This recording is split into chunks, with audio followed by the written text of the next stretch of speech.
va, obviamente por intereses económicos, va detrás de Estados Unidos y recibe una porción de lo que Estados Unidos pacta con los acuerdos estratégicos económicos.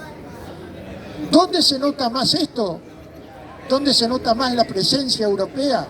Sobre todo en estas compañías multinacionales que, por ejemplo, están arrasando el territorio mapuche en el lado ocupado por Chile, están deforestando empresas españolas, empresas francesas, están destruyendo la tierra, o en Brasil, donde empresas europeas están tratando de hacer acuerdos. Hasta ahora con Bolsonaro, con el gobierno de Bolsonaro lo habían hecho, Lula se está oponiendo, pero son oposiciones muy blandas, y allí hay un movimiento que resiste, que es el movimiento de los sin tierra, que le planta cara a esta penetración europea a través de los agronegocios. O sea, todo este panorama de ocupación y recolonización, así lo definimos nosotros fuimos colonizados, no es verdad que nos independizamos, no es verdad. Podemos vendernos todos los cánticos que querramos, decir Venezuela se independizó, Argentina se independizó. No, nos independizamos a medias, porque las empresas, las corporaciones y todas las multinacionales siguieron haciendo negocios en contra de nuestros intereses como pueblo. Por eso nosotros siempre dijimos en la militancia política en la que estuvimos y estamos, que estamos luchando por la segunda y definitiva independencia, por la real independencia, no por esto que es ni una cosa ni la otra. Y como el discurso del ni se impone en todos los países, por eso nos comparamos siempre con lo que ocurre en otros países que no tienen que ver con América Latina, donde también se dan esas circunstancias.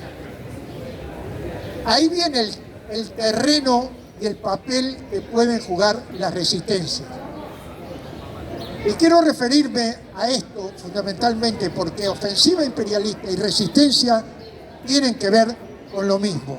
Cuando hay un ataque del enemigo, como lo estamos viviendo, militar, económico, mediático, porque esa es la otra cara que hoy sentimos en cada uno de los continentes, el terrorismo mediático que acompaña las ofensivas imperialistas. Lo vimos, siempre lo recuerdo, cuando Estados Unidos y la OTAN entraron en Irak por primera vez a tratar de derrocar a Saddam Hussein. Los ejércitos iban acompañados de periodistas que se llamaban periodistas enganchados. Entre ellos iba el hijo de Anguita, el famoso Anguita, del Partido Comunista Español, que iba como periodista enganchado. ¿Y qué era un periodista enganchado? Era el que contaba las tropelías que el ejército de la OTAN hacía contra el pueblo iraquí. Y la contaba según el parte que le escribiera el jefe de prensa del ejército norteamericano o de cualquiera de los ejércitos de esos países. Hoy tenemos miles de periodistas enganchados con las ofensivas imperialistas en América Latina. O sea, no son comunicadores populares, son empleados de mucha categoría de las empresas periodísticas que cuentan las mentiras que esos medios quieren contar sobre el rol que juegan las fuerzas de ocupación en nuestros países. Fuerzas de ocupación que defino como eso, multinacionales, corporaciones económicas y bases militares o intervenciones militares directas. Hoy los golpes en América Latina no se dan como en otra época, donde un cuartel militar se levantaba y era apoyado por empresas y todo, y se daba el golpe. Hoy los golpes se van gestando de a poco a través del desgaste que hacen los medios informativos, desinformativos en cada uno de los lugares, donde hay un gobierno como el que hubo en Venezuela con Hugo Chávez. El papel que jugaron los medios con la oposición para tratar de derrocar a Hugo Chávez y después a Maduro fue exactamente eso, desgastar, hasta que después viene la oposición. En Venezuela no lo lograron, pero viene la oposición y les cuesta poco a través de esos parlamentos, porque ese es el otro poder, el poder parlamentario, generar una matriz de opinión para voltear a un gobierno que tenía características populares. Hoy hay muy pocos gobiernos populares en América Latina. Yo nombré los 4 que valoramos, siempre a Cuba, por supuesto, a la cabeza, es el que más ha resistido, el que sigue resistiendo, el que sigue dando el ejemplo, el que no tuvo ningún titubeo para ayudar a todas las guerrillas en América Latina en los años 70 y no tiene ningún titubeo para enviar médicos a todos los países para ayudar a la gente humilde, no a los gobiernos, a la gente humilde, y tampoco tiene titubeo para plantarse como se planta el pueblo peruano frente al bloqueo.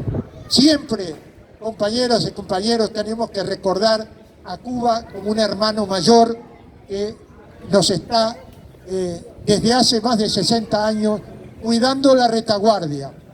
Como dijo el Che, nosotros le podemos dar todas las manos que quieran, pero la revolución hay que hacerla en cada uno de los países.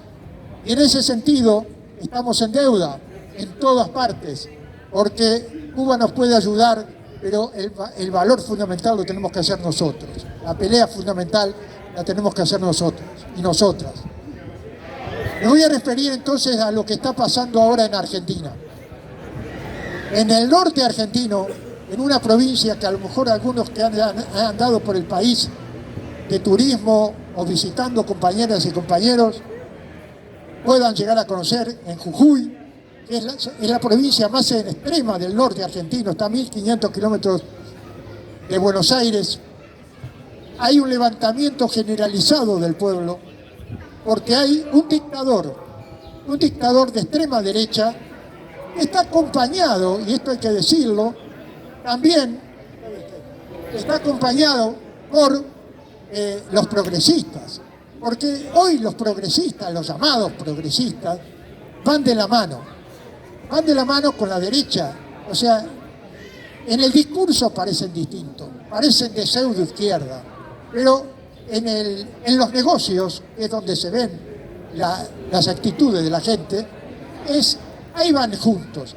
Entonces ahí hay un dictador que ha impuesto, a través de un parlamento cómplice, una reforma constitucional por la cual prácticamente se ha declarado un estado de sitio, un estado de excepción en la provincia, porque es una provincia con mucha presencia indígena, con mucha fuerza indígena, como Perú, como lo que vimos en Perú, o como lo que vimos en Bolivia. Y hoy esa fuerza indígena está levantada cortando 20 accesos importantes en carreteras, incluso carreteras internacionales, para bloquear y oponerse a esa reforma constitucional impuesta por este gobierno.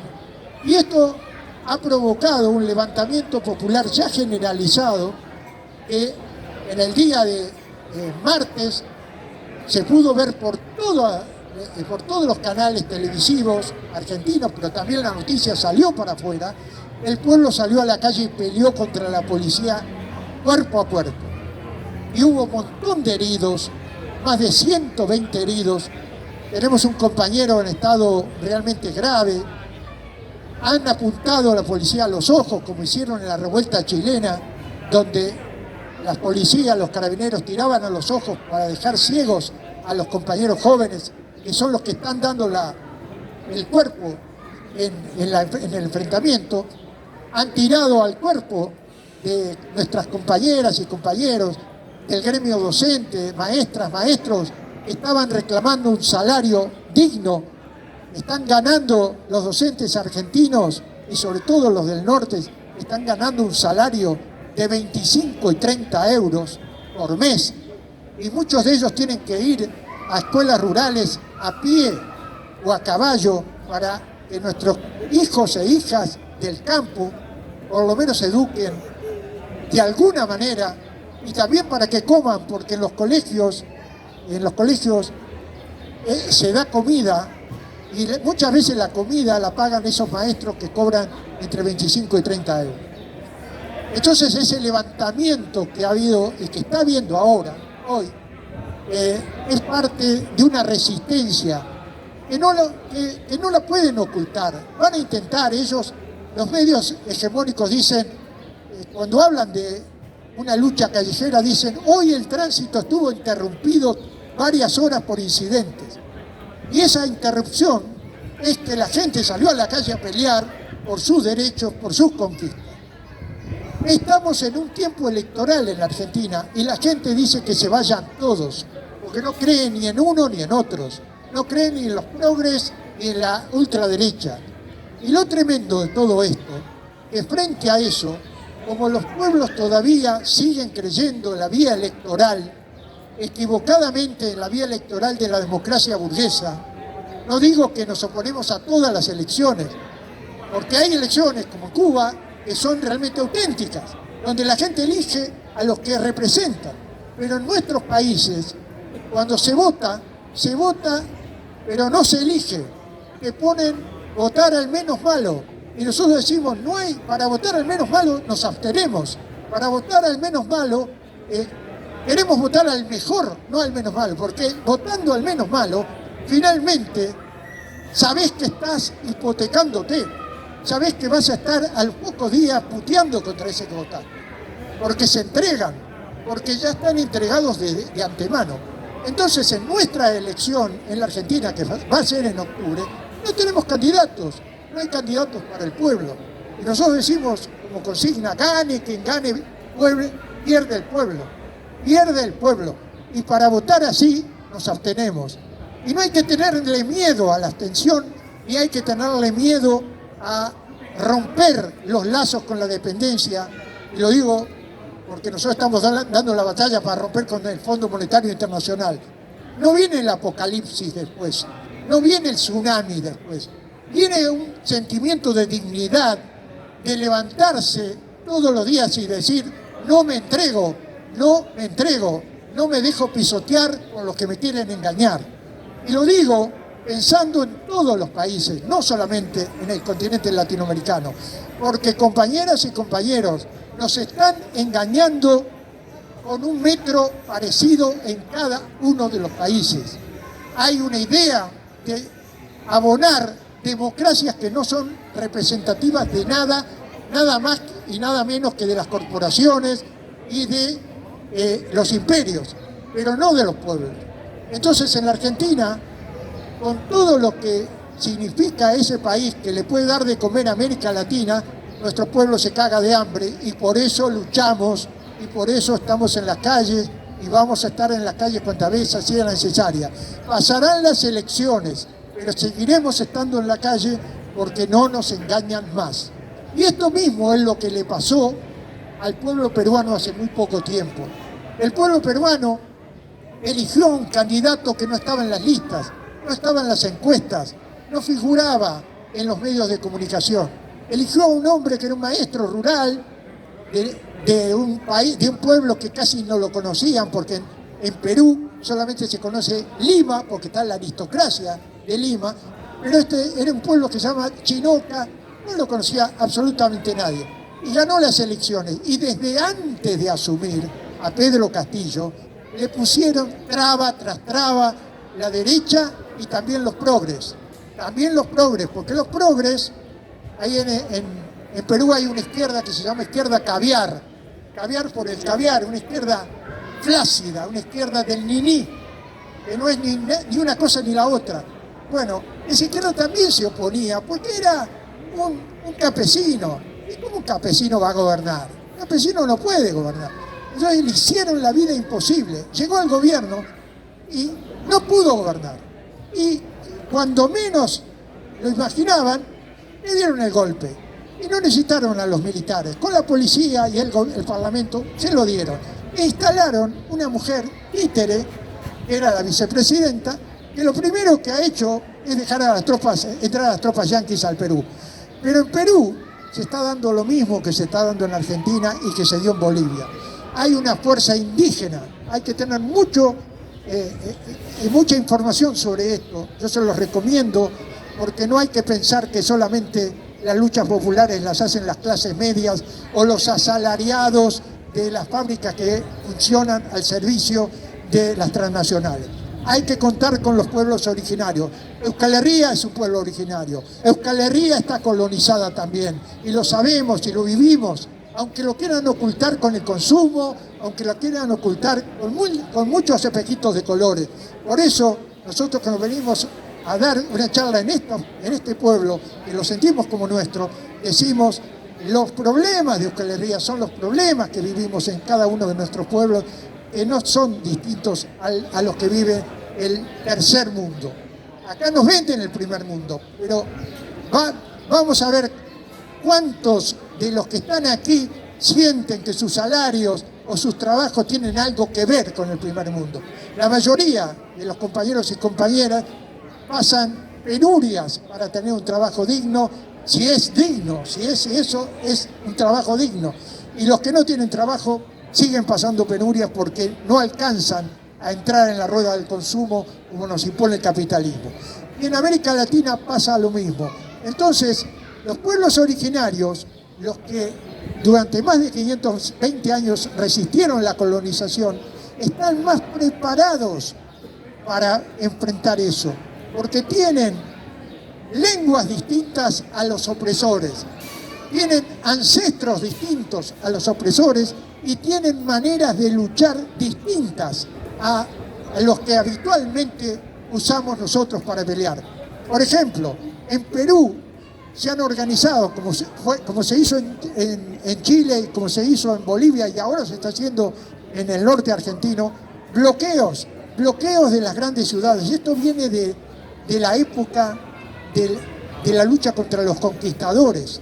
Es bloquearlos por hambre, o sea, bloquear las grandes rutas, las grandes carreteras, y no dejar entrar alimentos a las ciudades de la burguesía. Esto es una herramienta tanto más fuerte que un misil, porque en Bolivia se derrocó un golpe militar de las características de golpe boliviano, bloqueando las rutas durante meses, porque los burgueses ya no tenían alimentos, ya no les entraba la comida. Entonces tuvieron que empezar a ablandarse y finalmente el pueblo le ganó las elecciones. Ahí sí las elecciones sirvieron. Ahí sí las elecciones sirvieron para elegir, porque la gente derrocó un golpe militar por la vía electoral.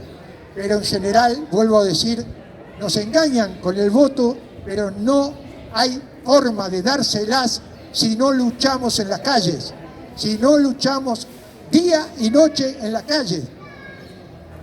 No es necesario pensar solamente que para luchar hay que ir a los métodos más radicales. Por supuesto que hay que usarlos también cuando se es necesario. Y vaya si este pueblo los ha usado. Pero si no se usan esos métodos, se puede usar el método de la resistencia en la calle por otras vías. Hay que intentarlo, compañeros, porque de lo contrario, en los parlamentos nos engañan y nos marean con la idea de que se hacen cosas que después no se hacen. Los políticos se ríen, se festejan, les caen papelitos sobre la cabeza cuando triunfan, pero después en las gestiones no van. ¿Y saben por qué no van? Porque entraron a jugar al campo del enemigo. Y en eso el enemigo sabe mejor que los progres.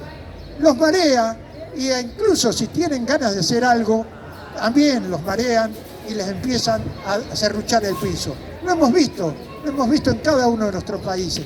Por eso los gobiernos progres en América Latina han ido cayendo uno tras otro. Y la lucha, en ese sentido, es cada vez más internacionalista. Cada vez más internacionalista. No hay lucha que no nos pertenezca cuando hay una injusticia. Nos pertenecen las luchas de nuestro país, pero también nos pertenecen las luchas de América Latina, de África, de Asia, porque son parte del mismo enemigo que está tratando de sojuzgarnos. Tenemos casos, hoy me preguntaban cómo está la cosa en Colombia. Tenemos casos como el de Colombia. Miren, compañeros.